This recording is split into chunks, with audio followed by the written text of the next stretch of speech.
Hey guys, welcome back to my channel. Today's recipe is inspired by my grandparents' restaurant that they used to have in San Francisco called Giovanni's Pizza. It's where you would find me every single summer as a kid, helping them out and whipping up different kinds of crazy creations like this one today. We're gonna be preparing a garlic bread spaghetti pizza.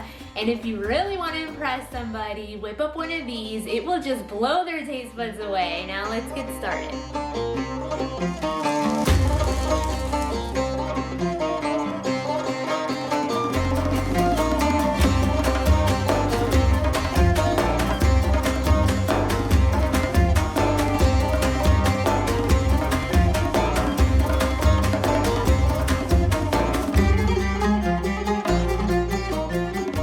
You'll need a nice big French loaf for this pizza, something big enough to hold all of that spaghetti. I'm cutting it in half lengthwise and removing all of that inner part of the loaf. You'll want to start off by turning this into a nice crispy garlic bread.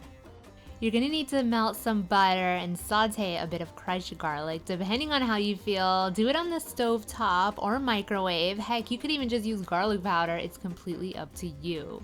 Once it's all melted, go ahead and spoon or brush this all over the bread, and it'll be baked in the oven at 350 degrees Fahrenheit for about 10 to 15 minutes. You want it nice and crispy. While it's in the oven, boil the spaghetti. I always use thin spaghetti when I make this. You know me, quick. This thin spaghetti is slightly bigger than angel hair and cooks in only 6 minutes. If you guys are new to my channel, be sure to subscribe. I post unique recipes weekly. Be sure to click that notifications bell so you won't miss out on them. Now, once that spaghetti is perfectly done al dente, go ahead and just remove it from the pot.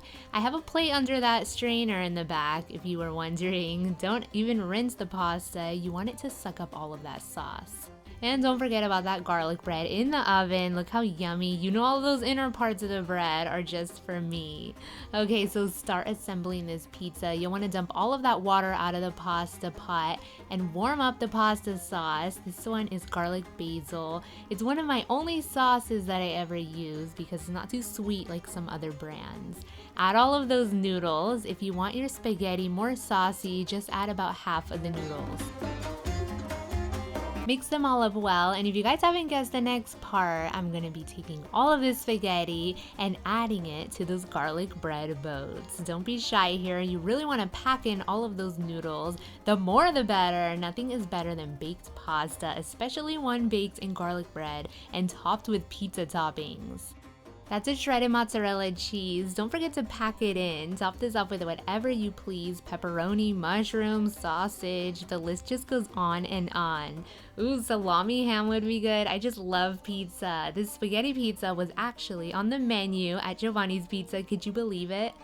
You'll want to bake this for about 15 to 20 minutes at 400 degrees Fahrenheit. Once the top is bubbly golden brown, your showstopper is ready. Oh, the memories, you guys. This pizza holds a place in my heart. Greek music blasting in the background.